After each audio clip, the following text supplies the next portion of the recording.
Hello and welcome. This is Abhinav. In this video, I am talking about a decision whether to keep the US property uh, on rent, maybe put on rent, or sell it before return to India. So, this is a common question amongst uh, NRIs who are returning back from the US. So, now this is a decision which needs to be evaluated holistically given what is your financial situation, financial goals.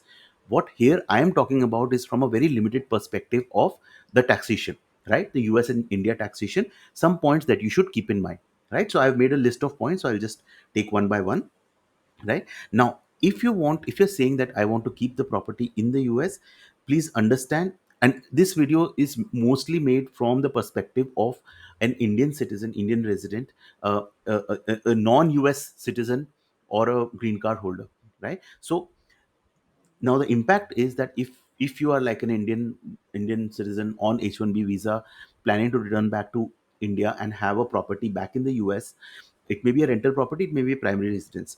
Please understand that it gets counted towards the estate tax. If you die, then there is an estate tax of 18 to 40%, anything above 60,000 USD. So you have to keep in mind that if you're saying that I want to keep the property, then you need to have ways on how to mitigate the estate tax. There are various ways. I have made a separate video on estate tax for returning NRI.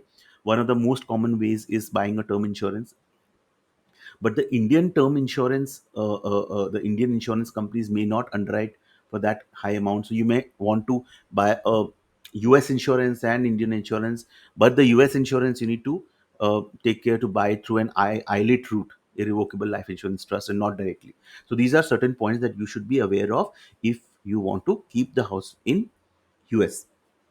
Now, please understand there is a probate process, right? When you die, if you die, there is the asset gets transferred. So for other investments like 401k, IRA, all these financial investments, it's fairly straightforward. If you have made a beneficiary nomination, then you can the assets generally get transferred.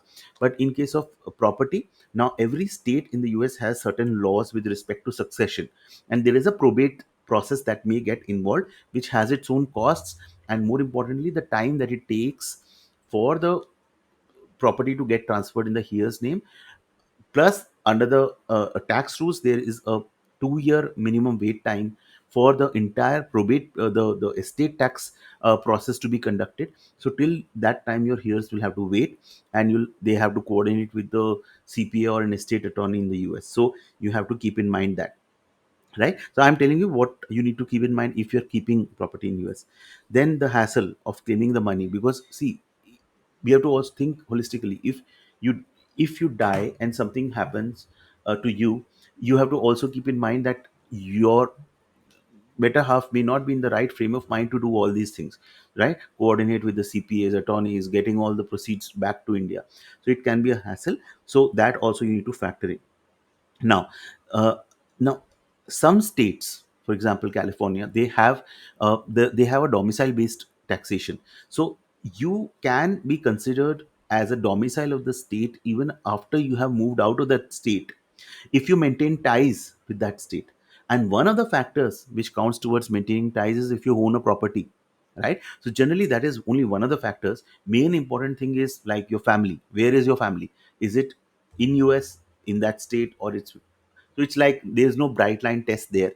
But keeping a property in, say, California is one of the factors that can go towards counting towards the state residency. And if the state deems you as a resident, then even after you move outside of the US, outside of California, California may have the right to still tax you on their worldwide income. So you need to be careful on these matters. I'm not saying just by having a property back in the US makes you a state resident, but just check with a local CPA on that piece, right? Now, if you sell later as a non-resident, that means when you move, so you decide that I want to keep the property back in the US, and then later on, after moving to India, maybe some years down the line, or maybe in the RNOR stage, I will think about selling the property. Please understand there is a FOPTA withholding, right? Foreign Investment in Real Property Act, right? So that withholding of 10 or 15% will apply on the value of the property, right? So whatever is the value of the property, of the buyer of the property will have to withhold 10 or 15%, whichever rate is applicable, and then deposit it with the government. And then when you file your 1040 NR in the US, you will be able to claim that refund. So that is kind of a tedious process. Your money stays blocked till that time. So that is again a factor that you need to consider. Second is that maybe for a buyer, buying a property from a non-resident because of these steps can to an extent reduce the marketability of that property. So you need to factor in that. Now, selling, this is important. If you were living in a primary residence, right, this was your primary residence till your stay in the US, you had not rented it out, right, and now you are returning, please understand under section 121 of the Internal Revenue Code, there is a 2/5 year rule. That means if you have if you have owned that property for at least owned and used the property for 2 out of the previous 5 years, as on the date of the sale, you can get a section 121 exemption up to 5 lakh USD if you were married filing joint, or 2,50,000 if you are married filing separate, right? So in here, what the problem is that if at all you make a decision to sell the property very late, wherein you move out of the time limit of 2/5 years as per section 121, if you don't qualify for that, then the property capital gain will be taxable, right? So that is something that you can keep in mind, and that may affect your decision of selling the property before leaving the US, vis-a-vis waiting and then you know uh, selling after leaving the US. Okay, this we discussed. Then now, if you want to keep the property, if you're saying that no, I will keep the property and it will be a rental property, please understand the US has a different rule for resident, tax rules for residents, different tax rules for residents, like India has, right? So non-residents, generally there are two types of income, ECI and FDAP. I have made a full four-part video, a four-part series, a four-part video series on US taxation of non-resident aliens. You can also watch that video to get that clarity, right? So in US, how a non-resident is taxed, it's generally 30%, right? 30% on the gross rent. So if you receive a rental income, it will be taxed at 30% of the gross rent with no deductions. Now, only and only if you make an election under section 871D along with your tax return, which is 1040 NR, only in that case will you get the benefit of the taxation being the same as that of a resident, wherein you get the deductions and the taxation will be as per the graduated rates. But for that, you need to make a proper election. So keep in mind, if you are keeping the property on rent, you make that election under section 871D. You ask your CPA to make that election. Now, important thing is that there is also a highly likely 3.5% remittance tax that may come, which it is in proposal stage. I'm like making this video on 24th June 2025. So it is in process, that bill, but most likely it will be passed by July, maximum August.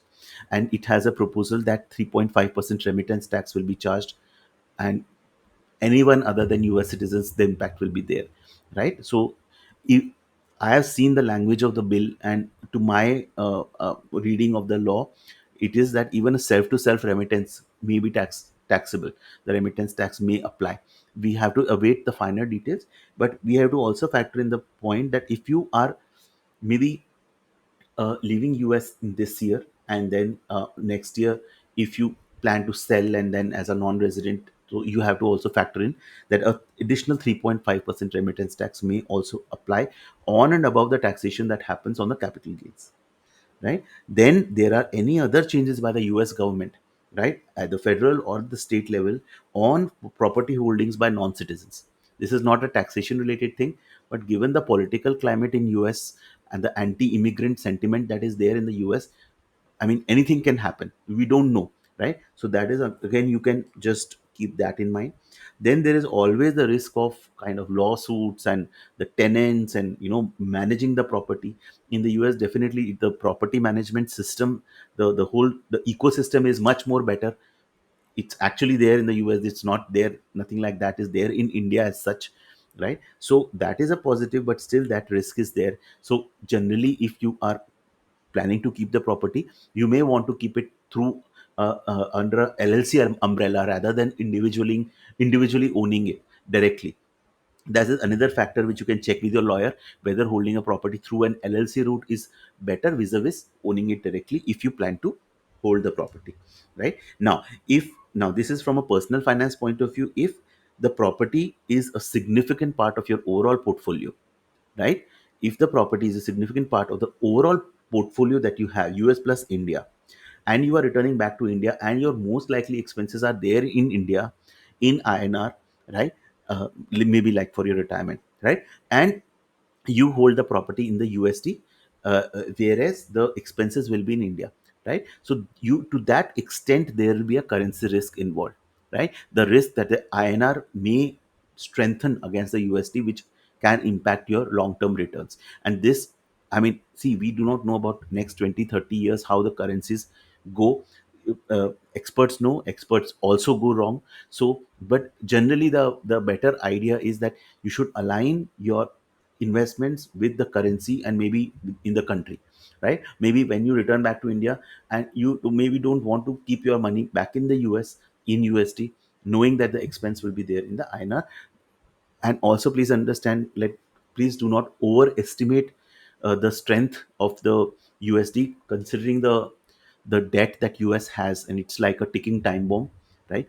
Till there is some other currency that replaces USD, which is currently the reserve currency, but which can be used as for oil trade and other things, the USD can be easily and very willingly replaced by the world community. So all that factors we need to keep in mind before putting strong reliance on the USD. Please keep your CPA relationship in the state at the federal and the state returns, because if you are planning to keep the house on rent, and the rental income will get generated, which will require a federal as well as a state return filing year on year. So you need to keep your CPA relationship alive, and also a relationship with an estate tax attorney. So tomorrow if something happens to you, and so that you can just give your details to your wife, that okay, these all persons you need to contact to get the whole estate tax process and all done, right? So then your wife will not have to figure out, how to contact, whom to contact, everything.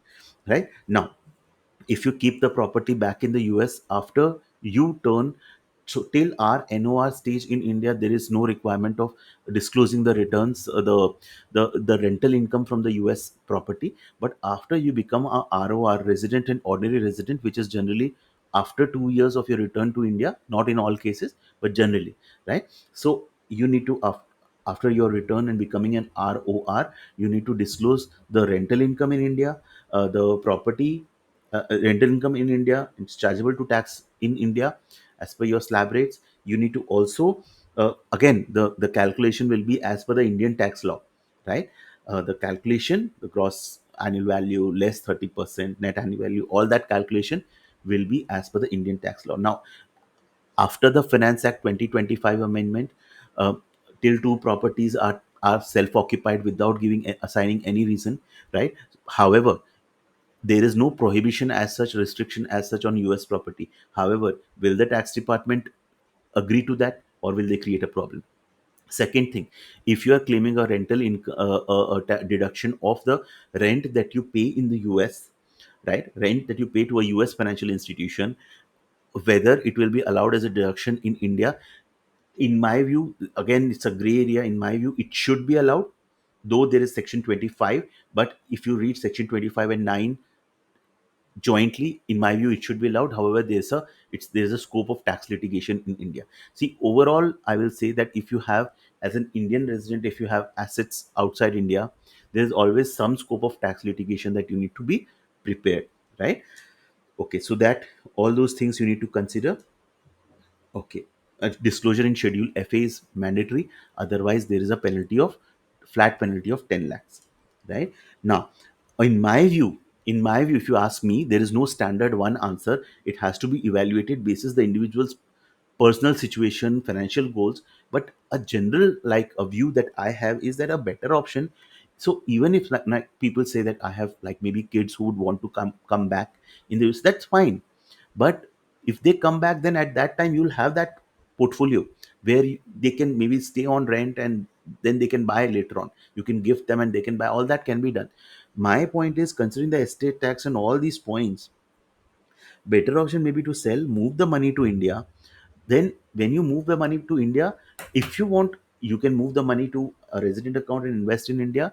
Or if you are saying that no, I want to keep it in USD because I have a firm faith in USD as a currency and I want some kind of a currency level diversification, so then there are two options. One is you can move to an Irish domiciled ETFs, whereby the money is free from estate tax, the money is effectively in USD, right? Or another option is that you can hold it into an Indian RFC account, whereby indefinitely you can hold the money in USD. However, the only con is that the interest rate is very less, around 5%, right? So those all are ways where you can still hold in USD. Money is free from the estate tax, so all that you can evaluate, right? Now, better thing, just move it like this, maybe to Indian resident account or RFC or Irish ETFs, and let it grow in a tax efficient manner in line with your preferred asset allocation. And if you wish to buy it again later, then you can always liquidate, right? When you sell, if you sell, if you decide to sell the property, always make sure that you sell it and take the proceeds in a US bank account first, rather than crediting into a Indian bank account, because anything credited to an Indian bank account can be deemed as income received in India and taxable irrespective of a person's residential status under section 5 of the Income Tax Act. So on a safer side, maybe it may be better to take the proceeds first in a US bank account and then remit to India. So this is it for this, for the point. My pointers are end here for this video. Do please share your thoughts, your experiences in the comment section. Let us tap into the collective wisdom of the community. And if you have any questions, do share in the comment section. And thank you so much for watching this video. Thank you so much.